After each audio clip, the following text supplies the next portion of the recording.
actually because I loosened these screws and pulled the awning out away from the rack when I set it up. You will also need prints in order to fit this tent with the awning and have everything be groovy and not a giant pain in the ass to fit. You will need... What's going on, guys? Noah back up here with Freedom Roamers. We want to do a couple rig walkarounds, just kind of update everybody. I got a new tent, awning setup's new lights, kind of new setup in the back of the truck, stuff like that. So I'm going to deploy everything. We'll roll in some B-roll while we do that, and then we'll kind of walk through everything and show you guys how we set everything up, how everything fits, what we had to do to get it to run that way, just in case you guys want to do something similar. So let's get to it.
Alrighty guys, so we got everything set up.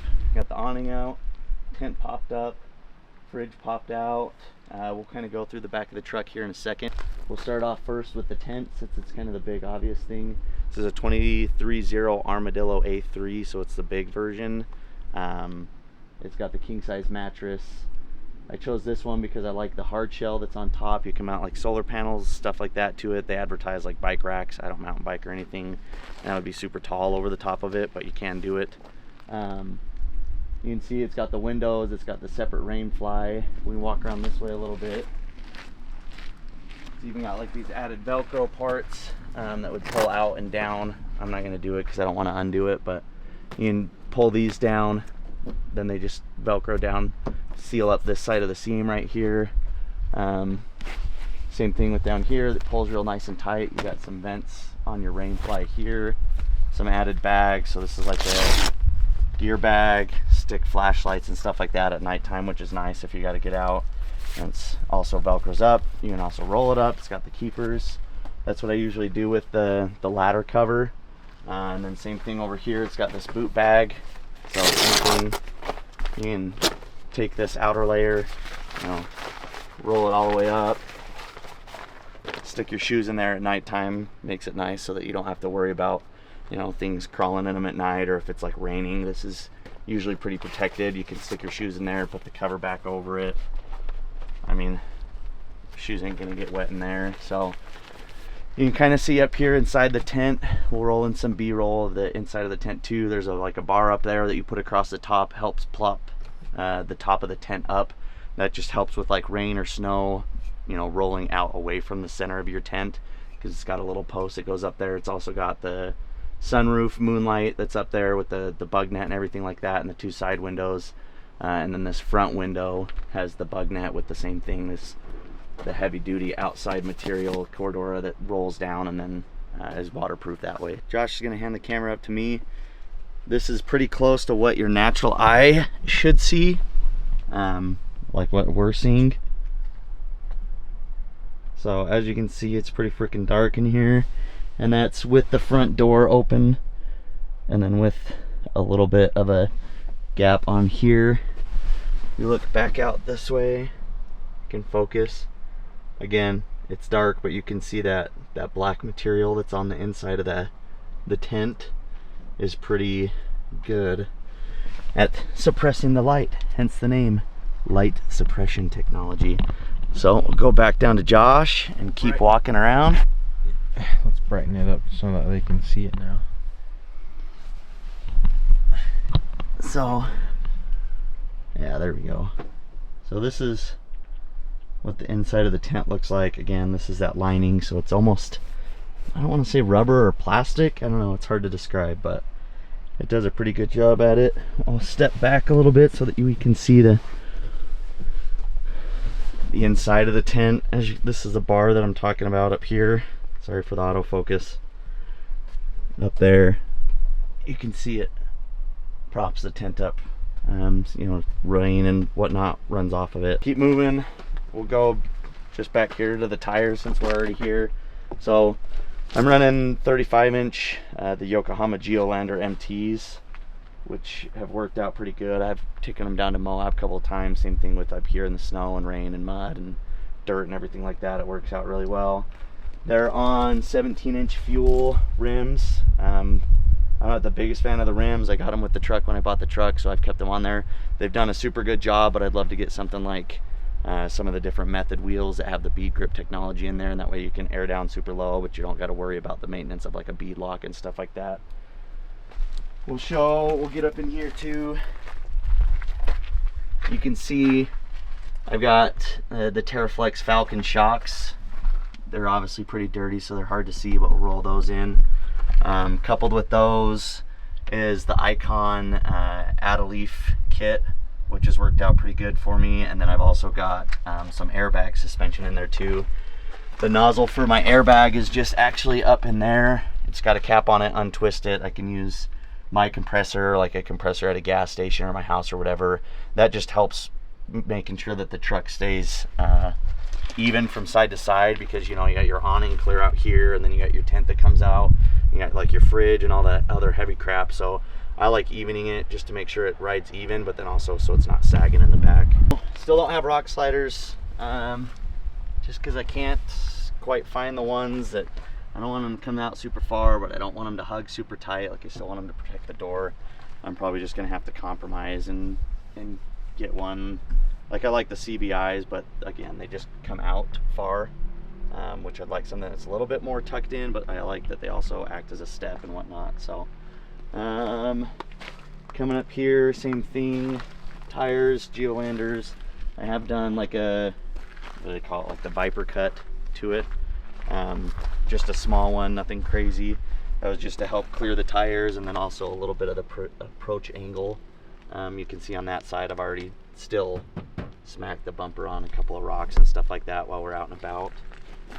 Before we go any further, running the Prinsu rack with the MaxTrax mounts. I've got the two MaxTrax up there, MaxTrax pins. I've got a Pelican case up there. I don't remember what model it is, but it's just a Pelican case. They can lock and everything like that, seals. That's just got off-road recovery stuff, some like soft shackles, tow rope. It's got like my axe in there. What other things? A hammer, some extra stakes for like the tent and the awning and stuff like that. Nothing crazy. Tire plug kit, stuff like that, kind of emergency stuff. Up here we've got a Cali raised LED light bar that came on the truck as well. I'll probably end up switching that out for a Heretic Studios just because I like the look a lot better.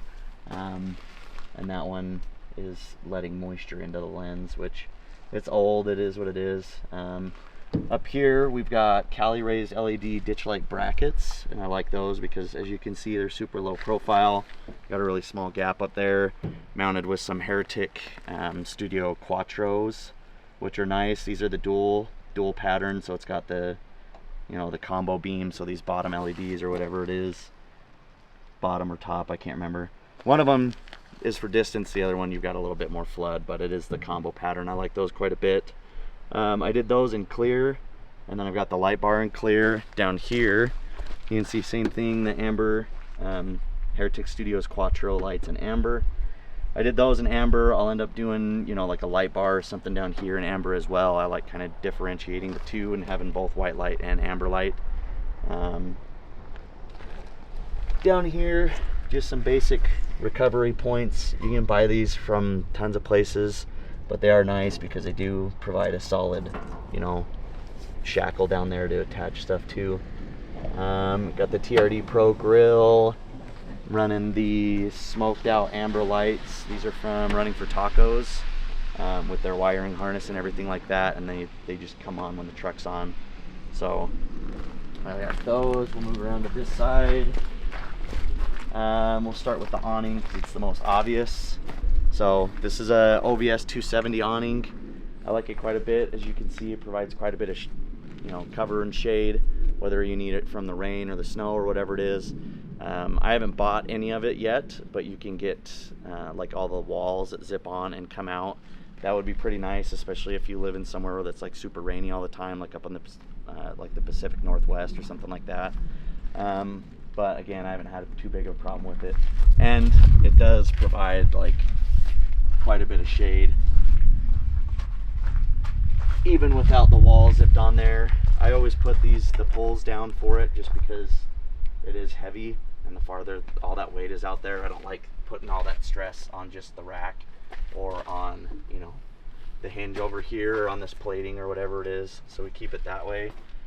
We'll finish going, move into the back of the truck again. Same thing. We'll go here. This is my ARE shell. It's just a color match shell. I don't remember what the option is. Again, this came with the truck. When I bought it, the guy had added a couple of things to it already. If I had to buy it myself, I would change out these side windows, so instead of sliding back and forth, they would lock and open that way. That way, it's pretty nice to be able to open up your awning, open up your shell window, reach in there, grab stuff, pull stuff out, whatever it is, quick access stuff. I got all these Velcros undone from putting the legs down. So we'll move back here to the back of the truck a little bit. This is like an Amazon cheapo, but it's worked out pretty well. It's from like Hook Off Road or something like that. It's like the cutting board material. I mostly got it because the ridges in the back of the Tacomas are infamous for tearing up your knees and stuff like that when you got to hop up into it. And we'll start with the fridge then. So this is the Iceco. This is the 45 liter, the VL45. I typically power this off of my bed outlet in my truck, which we'll get to when we go to the inside of the truck. How it runs it all the time and stuff like that when we're driving down the road, because that's kind of an issue too. But it's also on their Iceco slider. I usually only bring it out to right there because I don't ever need to take it out all the way, and then I still have, you know, space to put drinks and stuff like that here. And then, you know, I can Clorox wipe this whole area, use it as food prep, stuff like that. So we'll look to the inside of the truck a little bit. Typically in the back of the bed here, I keep my solar panels up here just because I know they're not going anywhere. They're not rattling against everything like that. They work really well. And then I just can grab the handle right here and pull them out. This is to the little cubby that's in the back of the Tacomas, if you've never seen it. It's just a cubby. That is what I use. The cubby is what I use to keep my awning straps and stuff like that in. So that way, when I come back here, I pop open the truck, I'm putting up the tent and stuff like that. I just reach in there, pull out my strap, hook it to this side, tighten it, walk around the other side, hook it to that side, which you guys will kind of see in the B-roll and stuff. So in here, right now it's kind of a mess. I've got my sleeping bag and my wife's sleeping bag. It's a big twin from Kelty, which is super warm. It's like a 20-degree bag, but you put 2 people in there. I mean, you're not going to get cold, especially if you add like a blanket. It's got 2 blankets in there that are part of the sleeping bag. Got one of my kids' sleeping bags, this big black tote that's back there. That keeps like both my jet boils in there, so my Genesis and then the small little single jet boil, all my pans, my cookware, some random food like cup of noodles, stuff like that. That's easy to cook in there. What else do I keep in there? I keep like my lights that I string to my awning at nighttime and run off my EcoFlow generators, stuff like that. Behind that stuff, I've got my camp chair. That's pretty simple. I've also got the what is it? The lava box fire pit that's in there, and this black nylon bag. So I just keep everything kind of in here like this when I'm out camping. That way I'm not constantly unloading, loading, unloading, loading. Underneath the chair I've got an Amazon brand of traction boards, and then underneath that I keep all my really heavy duty tools, like my full toolkit, you know, my impact gun, stuff like that. And then there's also another box in there with like an emergency bag, floor jack, and then some jack stands, stuff like that. So more tool stuff that I'm not using all the time. I don't need to pull out in and out all the time, so I keep that all the way up there at the front.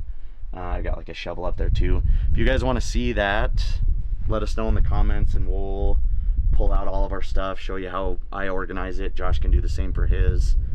What we keep in there, why we keep it in there, stuff like that. What stays in the truck, what we move out of the truck, different things. So, alrighty guys, this is the back seat.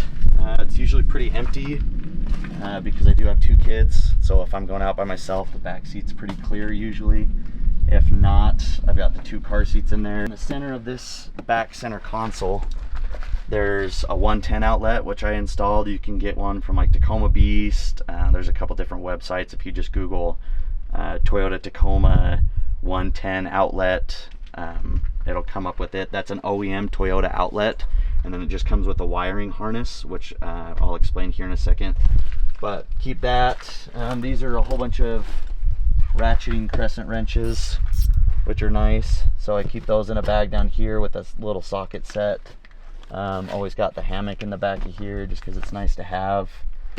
Pretty basic. Underneath the seat I keep like jumper cables, again, stuff that I don't need all the time. Both these seats do go up that way, which is nice. So move up here to the front. Again, pretty basic. Down here underneath my seat I keep my my ARB deflator, which is nice just because it's easy to get to. I can always grab it while I'm hopping out of the truck. Door panel, I just keep a couple things. This fixed blade knife, that's nice for keeping, you know, usually we use the propane fire pits, but if you need to add some kindling and stuff like that. So I keep that, a couple other things, tourniquet, you know, extra spare magazine for my everyday carry, concealed carry gun. Here, pretty basic again. I've just got the switches for the light bar and the ditch lights. Eventually this 3rd switch, if I don't end up adding like a switch pro up here, will probably go to ditch lights, like rock light ditch lights, not the ditch lights up here by the A-pillar. But again, pretty basic. This is like an basic Amazon phone mount. Eventually I would like to get, was it the 3T PAM or the T3 PAM, whatever it's called, that mounts up here above the screen, with like the integrated power USB cables and stuff like that, and then I can put, you know, my phone up there, navigation up there.